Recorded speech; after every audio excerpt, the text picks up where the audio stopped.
নমস্কার। আজকে বলবো ধনু রাশির আগস্ট মাসের রাশিফল। আগস্ট 2026 ধনু রাশির কেমন যাবে।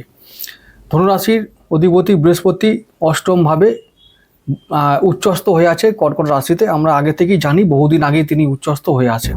তো আগস্ট মাস কি আনবে পরিবর্তন আমাদের এই বৃহস্পতি, লগ্নপতি বৃহস্পতি এবং শনি বক্রী হয়ে আছেন, কদিন আগে থেকেই হয়েছেন। তো শনি বক্রী ভালো একটা বিষয়। আচ্ছা, ষষ্ঠপতি শুক্রদেব তিনিও দশমভাবে নিচস্থ হয়ে আছেন। তাহলে আর এদিকে আমাদের নবমপতি মানে রবিদেব মানে ভাগ্যপতি রবিদেব অষ্টমভাবে লগ্নপতির সঙ্গে অবস্থান করছেন। তাহলে এটা কিন্তু পজিটিভ দিক। তাহলে পজিটিভ ও নেগেটিভ দুটোই কিন্তু এই মাসে হবে, এটা আমরা প্রথমে জেনে নিলাম। আচ্ছা, এরপর আমি একবার ছোট্ট করে বলে রাখি আরেকটু ব্যাপার, মানে যেটা খুব ইম্পর্ট্যান্ট একটা বিষয়, গোচর। এই মাসে গোচরটা কোন দিকে কি থাকবে, তারপরে আমি আলোচনা করছি রাশিফলের বিষয়ে। আচ্ছা, ধনু রাশি, তাহলে অধিপতি দেবগুরু বৃহস্পতি সারা মাস কিন্তু থাকবে কর্কট রাশিতে অষ্টমভাবে। আগস্ট মাস পুরোটাই থাকবে। তো উচ্চস্থ হয়ে থাকবে। তাহলে এই দিক থেকে আমরা একটা পজিটিভ দিক পাচ্ছি যে লগ্নপতি উচ্চস্থ হলে অন্যান্য সমস্যাগুলো চাইলে বা মানে ভগবানের কৃপায় আমরা সমাধান করতে পারবো, এটা একটা ভালো দিক। আচ্ছা, এরপরে যাচ্ছি মঙ্গল পঞ্চমপতি, সেটা ত্রিকোণপতি। মঙ্গলও কিন্তু এখন সপ্তমভাবে আছে, মানে কেন্দ্রস্থানে আছে। এটা ভালো একটা ব্যাপার, ভালো বিষয়। আর আমাদের কেন্দ্রস্থানে কি আছে, বুধ আছে, মানে আমাদের মিথুন রাশিতে বুধ আছে। তাহলে কেন্দ্রস্থানে দুটো গ্রহ রইল, মঙ্গল বুধ, ত্রিকোণপতি কেন্দ্রভাবে। এটা একটা ভালো দিক কিন্তু ধনুরাশির জন্য। তাহলে ভালো ফল আনবে, কি ফল আনবে বা কিভাবে আনবে, কখন আনবে, সেগুলো আমি বলছি। আগে পজিশনগুলো বলে রাখি যে কি আছে, ভালো জিনিস আছে। হ্যাঁ, এই ত্রিকোণপতি কেন্দ্রভাবে থাকা এটা রাজযোগের ফল আনে। তো সেইগুলো আগে বলে রাখি, তারপরে বোঝাতে সুবিধা হবে আমার। এরপরে বলবো যে আমাদের যে আরেকজন, যে রবি আর বৃহস্পতির যুগলবন্দি, মানে রাজা আর সেনাপতির যুগলবন্দি না, সরি গুরুর যে যুগলবন্দি, সেটা কিন্তু ভালো ফল আমাদের আনবে অষ্টম ভাবটা আগে বলে রাখি। হঠাৎ করে পরিবর্তনকে সূচনা করে। অষ্টম ভাবটা রহস্যের ভাব, মানে রহস্যের ঘর, পরিবর্তনের ঘর, কষ্টের ঘর, সম্ভাবনার ঘর। নতুন কিছু পরিবর্তন করা, নতুন কিছু শুরু করা, এগুলো কিন্তু এই অষ্টম ভাব থেকে শুরু হয়। তাহলে যেহেতু লগ্নপতি অষ্টম ভাবে উচ্চস্থ হয়ে আছে এবং সঙ্গে আমাদের রবিদেব এসে গেছেন, কে ভাগ্যপতি রবিদেব এখন বলছে এই অষ্টম ভাবে এসে, মানে আমাদের গুরুদেবের সঙ্গে একসঙ্গে থেকে বলছে এবার পরিবর্তন করো। কি পরিবর্তন করতে হবে? কিছু পরিবর্তন তোমাদেরকে জীবনে অটোমেটিক আসবে, সেই পরিবর্তনের দিকে তোমাদের এগোতে হবে। সেই পরিবর্তনকে খুব একদম মানে কি বলবো, খুশি মনে অ্যাকসেপ্ট করতে হবে পরিবর্তনটাকে। পরিবর্তন তো হবেই, কিছু পরিবর্তন হবেই, একদম অনিবার্যভাবে পরিবর্তন হবে। ভাগ্যপতি অষ্টমভাবে আছে রবি আমাদের গুরুদেবের সঙ্গে, লগ্নপতির সঙ্গে। তাহলে এটা বড় পরিবর্তনকে সূচনা করে। যখন 15 আগস্টের পর যখন রবি কর্কট থেকে সিংহে যাবে, স্বক্ষেত্রী হবে, অর্থাৎ নবমপতি বা ভাগ্যপতি ভাগ্যভাবে যাবে, তখন এই পরিবর্তনটা আরও প্রকট হয়ে আমাদের সামনে উঠে আসবে। তাহলে আরও পরিষ্কার হবে কি পরিবর্তন। যে যা চাইছো পরিবর্তন করতে, কেউ যদি চাও নিজেকে পরিবর্তন করতে, নিজেকেও পরিবর্তন করতে পারবে। নিজের স্বভাব চরিত্র, চলা বলা হাঁটা, একদম পুরো ব্যক্তিত্ব পরিবর্তন করতে পারবে। যদি কেউ চাও যে ভাগ্য পরিবর্তন করব, ভাগ্যর সঙ্গে জড়িত যা কিছু আছে সব কিছু পরিবর্তন করব, সব কিছু পরিবর্তন সম্ভব। একটা নতুন করে রূপান্তরণ আমরা দেখতে পাবো। সেটা আমার চিন্তা ভাবনায় হতে পারে, আমার হ্যাবিট বা ডেলি লাইফে হতে পারে, আমার চারপাশের মানুষজনের মাধ্যমে হতে পারে, আমার চিন্তাভাবনা বা যে কর্ম আমি রোজ করি সেই কর্মে পরিবর্তন আসতে পারে। তো পরিবর্তন নিশ্চিতভাবে আসবে আগস্ট মাসের, এটা নিশ্চিতভাবে মনে রেখে দাও আর লিখে নাও। আর একটা কথা, যেটা মানে সমস্ত দিক থেকে পরিবর্তন, মানুষগুলো আমাদের যেভাবে দেখতো, যে নজরে দেখতো, সেই নজরটাও পরিবর্তন হবে। আমাদেরকে এখন হয়তো অনেকে কি করতো না, একটা তুচ্ছভাবে দেখতো, হেও করতো, সেভাবে পাত্তাই দিত না আমাদেরকে। এবার থেকে পাত্তা দেবে, এবার থেকে ঠিক নজরে দেখবে, এবার থেকে আমাদের গুরুত্বটা বুঝবে। এবারে আমাদের মূল্য তৈরি হবে যে আমরা কতটা আমাদের ভ্যালু আছে আমাদের মধ্যে কতটা, সেটা মানুষজন, আশেপাশের মানুষজন না বুঝতে পারবে। তো এই পরিবর্তন হবে, আর সেটাকে তোমরা অ্যাকসেপ্ট করো সহজভাবে, তাহলে দেখবে আরও বড় পরিবর্তনের দিকে নিয়ে যাওয়ার সঙ্গে সঙ্গে সেটাকে ভালো ফল আনবে।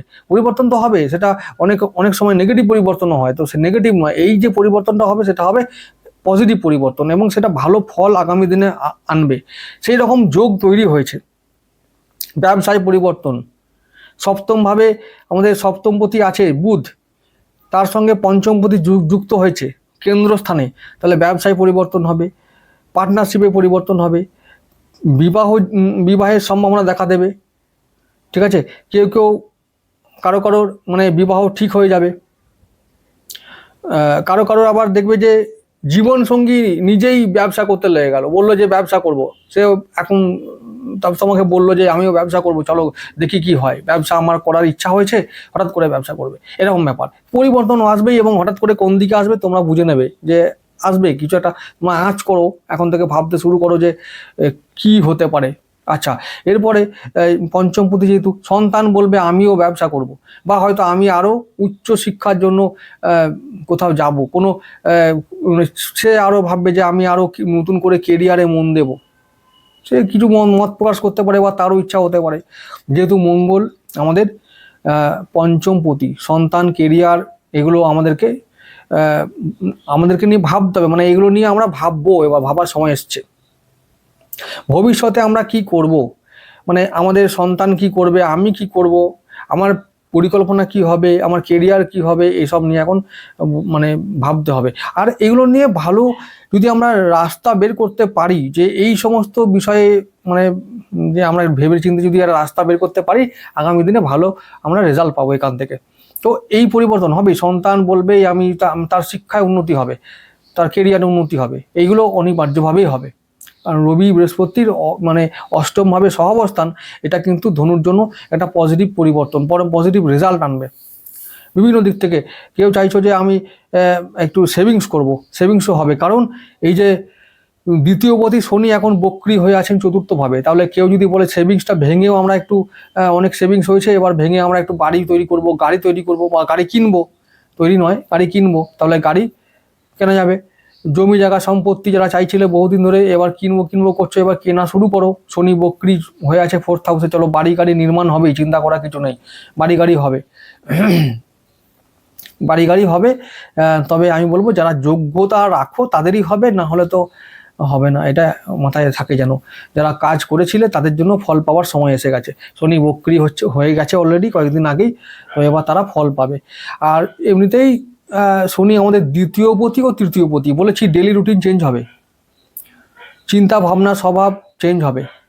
হ্যাঁ, আমরা যে কাজগুলো করে আমাদের করতে হতো, যে কাজগুলো করে আমাদের অভ্যস্ত, মানে যে কাজগুলো করে আমরা দিন চালাতাম, সেগুলো আর করলে হবে না, পরিবর্তন হয়ে যাবে, হঠাৎ করে পরিবর্তন হয়ে যাবে। তো এই সমস্ত বিষয় নিয়ে ভাববার সময় এসছে। আশেপাশের মানুষগুলো পরিবর্তন হবে, তো তারা আমাদের বন্ধু হবার চেষ্টা, মানে আমাদের বন্ধু হবে আর হবার চেষ্টা করবে। তার মানে এটা আবার বুঝতে হবে তারা, সেটা যেন তোষামোদ না হয়। তোষামোদ করলে কিন্তু আবার মুশকিল। অনেকে করে এটা, এগুলো এখন শনি তো মানে তারা মানে কি করবো, মানে ভেষ ধরে, যেহেতু বুধের নক্ষত্রে আছে, কিন্তু শনি এখন রেবতীতে আছে, নিজের কাজটা আদায় করার জন্য ভেষ ধরতে পারে এই আশেপাশে মানুষজনেরা। তো সেই কোনটা তোষামোদ আর কোনটা সত্যিকারের প্রশংসা, এটা বুঝে নিতে পারলেই কিন্তু আমাদের সমস্যার অনেকটা সমাধান হয়ে যাবে। যাই হোক, আমি বলবো যে ধনু রাশির জন্য অর্থ জমবে, অর্থকে নিয়ে প্রয়োগ করে সঠিকভাবে আমরা জীবনে এগোতে পারবো, ব্যবসায় উন্নতি করতে পারবো, ইনভেস্ট করে আমরা ব্যবসা বাড়াতে পারবো। তারপরে কি বলবো, বাড়ি গাড়ি যারা চাইছো করতে তারা পারবে, সুযোগ এসেছে।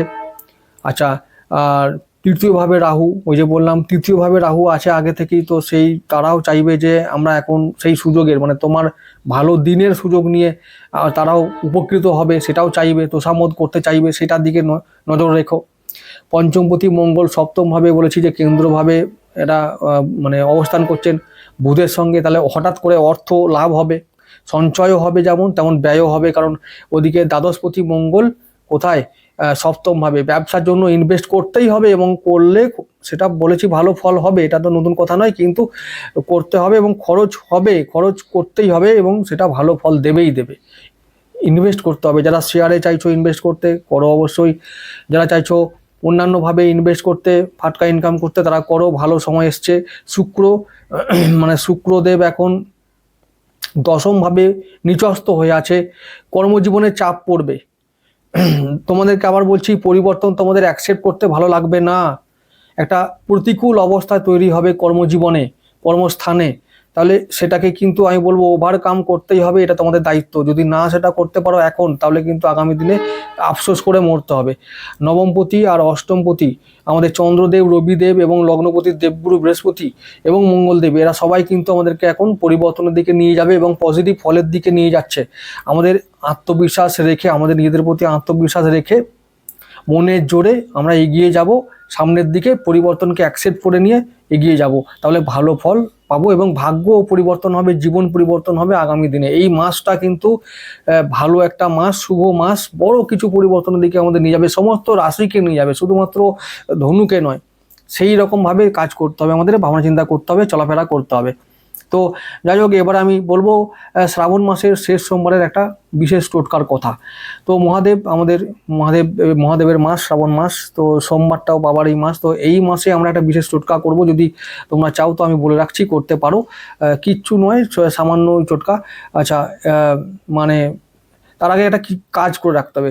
প্রথমত পঞ্চামৃত আমরা রেডি করে রাখবো। পঞ্চামৃতের সঙ্গে যেগুলো উপচার, পুজোর ধূপ, প্রদীপ, আতপ চাল, চন্দন, কর্পূর, দুধ, ধূত্র, আকন্দ ও কলকে ফুল, এগুলো আমরা জোগাড় করে রাখবো। রবিবার দিন আমরা কি করব, আমরা নিরামিষ খাবো, সোমবার দিনও নিরামিষ খাবো, এবং সোমবার দিন আমরা কি করব, সকালে স্নান করে শুদ্ধ বস্ত্রে হয় গৃহ মন্দিরে অথবা বাইরের শিব মন্দিরে আমরা এই কাজটি করব। কি কাজ করব, এই কাজটি করার আগে ছোট্ট একটি কাজ করতে হবে। ঘরের মানে গৃহ মন্দিরে যে সমস্ত পুজোর যে ছাইগুলো আছে, ধূপ ধুনো প্রদীপের ফলে যে ছাইগুলো তৈরি হয় বাড়িতে, সেই ছাই দিয়ে আমরা একটি মানে ছাই, ঘি অথবা সর্ষের তেল দিয়ে আমরা ওইগুলো একটা কালি তৈরি করব। এই কালিটাকে আমরা নেব, কুশ দিয়ে অথবা খাগের কলম দিয়ে আমরা কি করব, যে বেলপত্রটাকে ভগবান ভোলেনাথকে দেওয়ার জন্য আমরা নিয়ে আসব, সেই বেলপত্রতে 3টে পাতায় 3টে ওং লিখে আমরা এই কাজটি মানে রেডি করে রাখবো পাতাটা। তারপরে এই সমস্ত কিছু মানে উপচার রেডি করে আমরা পুজো শুরু করব। পুজো করার পরে আমরা বাবাকে অভিষেক করব মানে তারপর দুধ গঙ্গা জল ঢেলে, তারপরে বেলপত্র দিয়ে, তারপরে একটা যতবার আমরা ওই বেলপত্র, আতপ চাল, চন্দন, কর্পূর, ধূত্র, আকন্দ এবং কলকে ফুল নিবেদন করব। দুধটা তো আগেই দেবো বলেছি। তো যতবার নিবেদন করব ততবার আমরা ওই ওং নমঃ শিবায় নমঃ, ওং নমঃ শিবায় নমঃ, এই উচ্চারণটাকে জোর দিতে হবে। এটা ওং নমঃ শিবায় করে গেলে হবে না, এটা মাথায় যেন থাকে। ওং নমঃ শিবায় নমঃ, এই তিনটে দুটো, এই যে নমঃ শিবায় নমঃ, এই তিনটে শব্দ বলতেই হবে এবং এইভাবে বলতে হবে যেন বিসর্গের একদম সঠিক উচ্চারণ হয়। নম করে দিলে হবে না, নমঃ নমঃ নমঃ হয় হসন্ত, এই ব্যাপারটাকে মাথায় রেখে রেখে উচ্চারণ করতে হবে। এইটা যেন মাথায় থাকে, সঠিক উচ্চারণ, সঠিক মন্ত্র উচ্চারণ কিন্তু সঠিক ফল আনে। শুধুমাত্র ওই গা সভাভাবে করে দিলাম ওং নমঃ শিবায়, ওং নমঃ শিবায়, ওং নমঃ শিবায়, এরকম করলে হবে না। মন্ত্র উচ্চারণ করতে হবে সঠিকভাবে এবং এই নিয়মে করলেই আমরা সঠিক ফল পাবো। যখন আমরা এই নিয়মে উচ্চারণ করে এই সমস্ত উপচারকে বাবার গায়ে মানে মাথায় অর্পণ করার পরে আমরা সর্বশেষে হাত জোর করে 108 বার একাসনে বসে আমরা কিন্তু মহামৃত্যুঞ্জয় মন্ত্র পাঠ করব। ঠিক আছে, করার পরে আমরা বাবার কাছে প্রার্থনা করে আমরা পিছন ফিরে আর না তাকিয়ে বাড়ির দিকে রওনা হবো, ব্যাস। আর যদি গৃহ মন্দিরে করি তাই করবো, মানে পুজো শেষ করে পিছন দিকে নেব, দরজা অফ করে দেবো, তারপরে আমরা যা কাজ সে তাই করবো। এই হলো টোটকা, করতেই হবে। এটা করলে আমরা বিশেষভাবে উপকৃত হবই হব, এটা একদম পরীক্ষিত সত্য। এইটা যেন অবশ্যই মাথায় থাকে। আর ওই যে বললাম কালি তৈরি করতে হবে এইভাবে, আর খাগের কলম বা কুশের পাতা দিয়ে আমরা ওই কালিটা তৈরি করে লিখবো, অবশ্যই যেন মনে থাকে। তাহলে আজকের মতো আসি, আবার দেখা হবে আগামী ভিডিওতে।